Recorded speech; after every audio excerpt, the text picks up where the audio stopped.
Hi, my name is Dr. Guy De Silva, and today I want to share with you 10 tips to healthy aging. But first, I'd like to ask you a question. What is aging? And is it really so graceful after all? Well, to me, aging is those destructive processes that we'll all accept as we get older.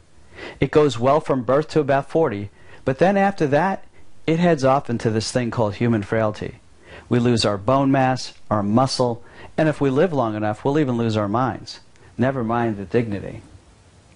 So what I'd like to share with you today are 10 important ways to slow down and reverse the destructive processes of aging. Now, we see how people take better care of their cars than their own bodies. But even if the car is not maintained, it can go to pot. Now, haven't you seen that? How some people look older than their chronological age, while others look younger? And what about this discrepancy? As Americans, we spend more money on health care than any other nation on the planet. Yet if we look at it, we rank amongst the bottom of the list for good health. That's 37th on the bottom. And at the same time, we're dying too young. 76 years old is our current life expectancy in the United States. For me, at age 55, that's only 21 years left. The New England Journal of Medicine tells us that for the first time in recorded history, our youngest generation has the shortest projected lifespan than a generation before them. Now, we as parents will actually live longer than our children. And scientists believe that the major contributors are environmental exposures and lifestyle choices. Now that means, as a society, we are not only reducing our own quality of life, but we are setting the stage for our children to have more disease and die earlier than we will. And yet, for most of us, we think of aging as an outward appearance and are obsessed with beauty, which has caused us to really neglect what really matters. Headlines from Time magazine, Newsweek, and U.S. News and World Report are warning us where we are headed if we don't do something now. But why are so many people enjoying the good life well into their hundreds without disease or disability? Is it our genes? If my dad had heart disease, aren't I at risk of having the same? Aren't we all prisoners of our genes? Well, the truth is this. The Human Genome Study has taught us that our health is determined by two things, our genes and our environment, but that only 20% of who we will be is determined by our genes, and the other 80% our environment. I call this bathing your genes. So where's the proof that we are not prisoners of our genes? That we can extend not only our lifespan, but also our health span, that is, those years without sickness and disability? The answer resides in 4 zones on the globe, where people live well into their hundreds. 4 hotspots of longevity: Sardinia off the coast of Italy, the Japanese island of Okinawa, a community in Loma Linda, California, and lastly, in the Nicoya Peninsula of Costa Rica. Now, what's important to note here is that none of these groups are genetically linked. They have no similar ancestry, but each share similar lifestyle characteristics. So it goes beyond the phrase aging gracefully.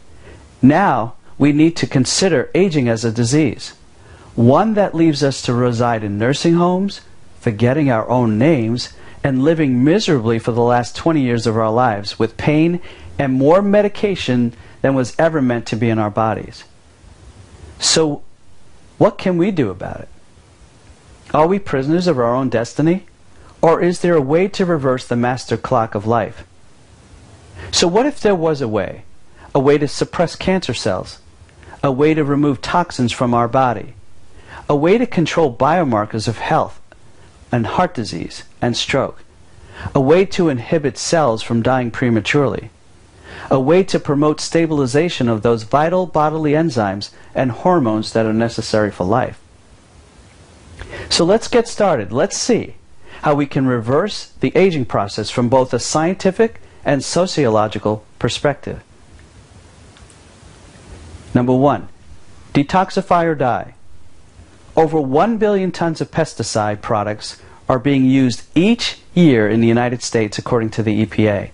Our air is being contaminated with an abundance of carbon monoxide, mercury, and cadmium, as well as lead. Our foods are filled with powerful hormone disruptors called xenobiotics, which has been implicated in the recent worldwide drop in male births.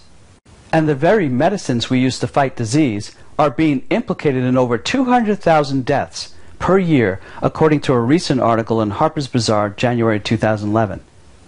So where's the tipping point? That point where the body will start malfunctioning or just stop working altogether. Now, if we don't do something to assist our body's ability to detox, we just won't make it. Therefore, detoxification should be an integral part of your health care. Now, it should be done as often as you go to your dentist for a cleaning. We can no longer wait to get sick and continue to treat an ill with a pill.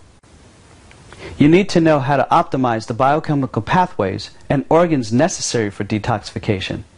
You need to know how to make a fat-soluble poison into a water-soluble particle in order to get them out of your body. Now let me just say this. No man, woman, or child that resides in this earth should neglect this aspect of medicine. Number 2, medical screening and early detection. Now, it's actually irresponsible for any healthcare provider to merely lower your cholesterol and feel like he or she is lowering your risk of heart disease or stroke. In fact, a study of nearly 137,000 Americans hospitalized for heart attacks between 2000 and 2006 found that 72%, that's 72%, had normal cholesterol levels, and another 17% had low cholesterol levels at the time of their heart attack. Now, this means that the presence of a normal or low cholesterol does not indicate that you won't get a heart attack. In fact, it has been shown to be a very unreliable marker. Yet as doctors, we're obsessed with tracking it and lowering it at all costs. Of course, if it's outrageously elevated, we need to control that. But if we were to look for markers of heart disease, I would suggest the following. C-reactive protein, homocysteine, lipoprotein A, testosterone levels, triglycerides, HDLs, the good cholesterol, fibrinogen, a clotting factor, fasting glucose, fasting insulin, and blood pressure, which should be under 115/70. These are amongst the best predictors of future cardiovascular events. And keeping those numbers down is the best way of making sure people stay healthy without the risk of dying young from a heart attack. Now that is what I call proactive preventative medicine. Number 3, changing bad behavior. Cigarette smoke contains about 4,000 chemicals, including 60 carcinogens. In addition, many of these substances, such as carbon monoxide, tar, arsenic, and lead, are poisonous and toxic to the human body. We know that cigarette smokers die 10 years younger than non-smokers, but that stopping at age 50 cuts the risk in half, and stopping at age 30 avoids almost all of it.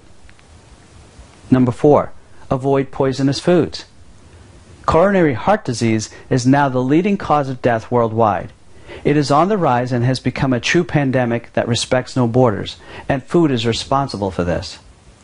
Dietary factors are second only to tobacco as leading preventable causes of cancer.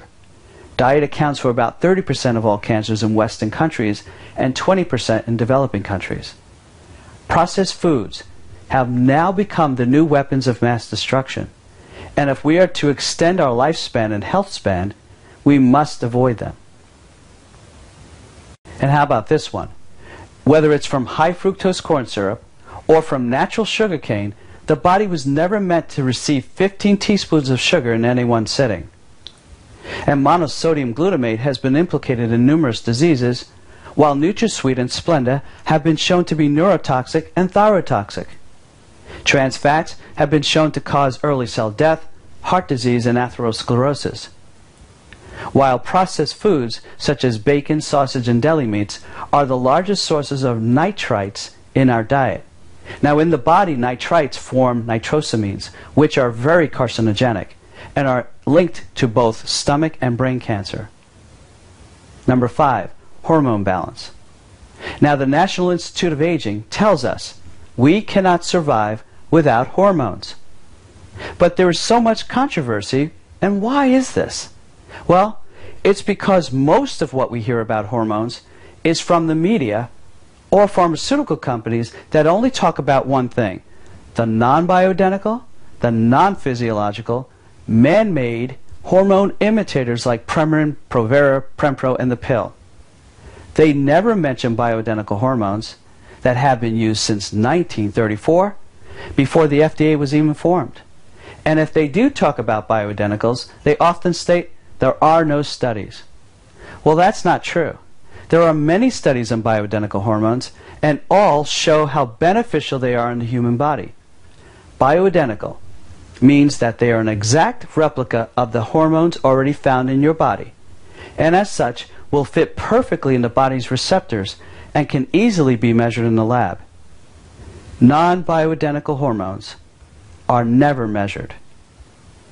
Now, replenishing the hormones that decline as a woman ages will help alleviate symptoms like hot flashes, vaginal dryness, itchy skin, but bioidentical hormones can also reverse many diseases faced by women as they age. Estrogen, for example, has more than 400 functions in the body. It replenishes bone density, reduces coronary artery disease and the risk of heart attacks, reduces the risk of death from stroke and colon cancer. It improves mood and may lift depression, and also helps with memory and protect against Alzheimer's disease. Progesterone is a hormone that protects against breast cancer, anxiety, depression, and sleep disorders, and has been shown to help women with addictions.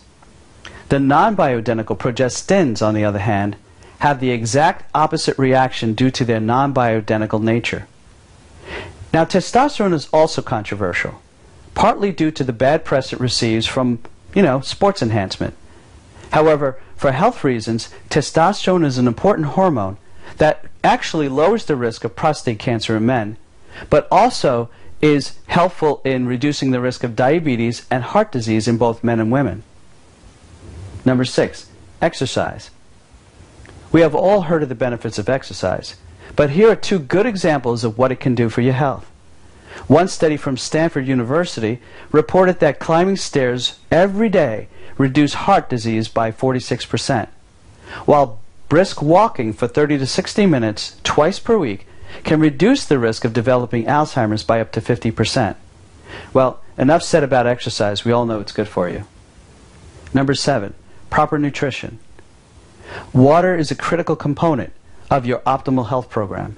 Man can go days without food, even weeks, but deprive him of water, he will die within 3 days. So, for optimal health, we should drink half your body weight in ounces of water. Harvard scientists showed that omega-3 fats from fish lowered the risk of stroke by up to... Okinawa, Japan has the highest proportion of 100-year-olds in the world.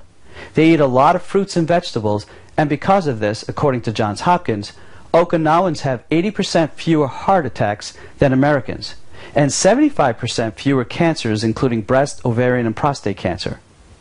Now, lycopene from tomatoes, ketchup, tomato paste, and tomato sauce has been associated with better heart health and prostate health. Antioxidants, including vitamins A, C, and E, are important to squelch free radicals in the body, which are actually chemicals that literally steal electrons from normal cells, causing them to die young. Vitamin C can also prevent atherosclerosis and lowers the risk of stroke. Berries are great for the aging brain. They're high in ORAC value, which allows them to gobble up all the free radicals created from our very stressful environment. Broccoli and other cruciferous vegetables are helpful in preventing Alzheimer's disease, memory loss, and cancer. Now, fiber is also very important. It's important for digestion, to reduce the risk of colon cancer, and other diseases. Remember, there is no fiber in animal foods. Now, vitamin D is necessary to prevent things like colon cancer, breast cancer, and prostate cancer, but it has also been shown to be helpful in high blood pressure, insulin resistance, inflammation, multiple sclerosis, bone fractures, and more. Dark chocolate has been shown to reduce the risk of heart disease, high blood pressure, and stroke, and a compound found in olive oil has been reported to lower the risk of heart disease, cancer, and others in Mediterranean countries. Now, speaking of the Mediterranean, there's a Mediterranean diet which can reduce the likelihood of dying prematurely by up to 30%, according to numerous studies. And what about alcohol?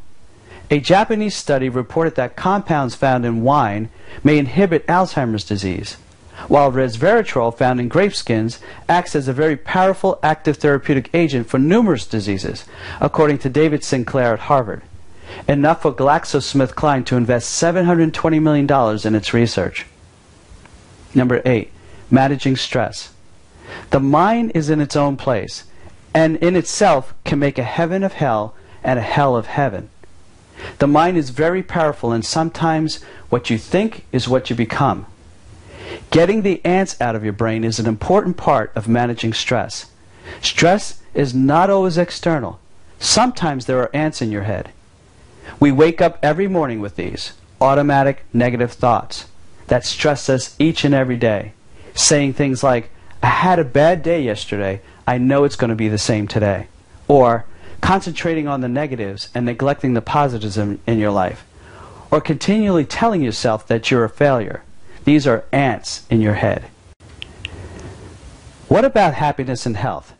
Now, happy people have less cortisol, that if too high will cause tissue breakdown in the body. Happiness also reduces the levels of fibrinogen, thus reducing the risk of stroke and heart attacks.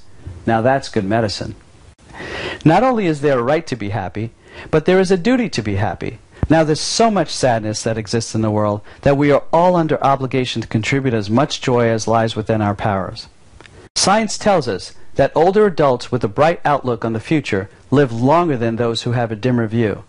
One study found that they are 77% less likely to die of a heart attack, stroke, or other cardiovascular events when compared to pessimistic people. Why do some people always see beautiful skies and grass and lovely flowers and incredible human beings, while others are hard-pressed to find anything or any place that is beautiful? Number 9. Having a sense of purpose. Giving your time to others has been shown to increase your cognitive and mental well-being. Several studies show that people who volunteer have fewer medical problems, reducing their risk of heart disease, diabetes, and other cardiovascular problems. Adults who prayed regularly and attend church increased their chances of living longer by up to 53%, according to the studies in the longevity zones. And never stop dreaming. Number 10. Caring for others, putting family first, and being around good friends. Married couples provide each other with social and financial support and monitor each other's health, which is a good thing. Researchers from the University of Victoria reported that married men live longer than single men. And there is no better exercise for the heart than reaching down and lifting people up, encouraging. And without friends, no one would choose to live. I hope you have enjoyed this presentation on healthy aging. My hope is that these 10 simple tips will help you live a long and healthy life well into your hundreds.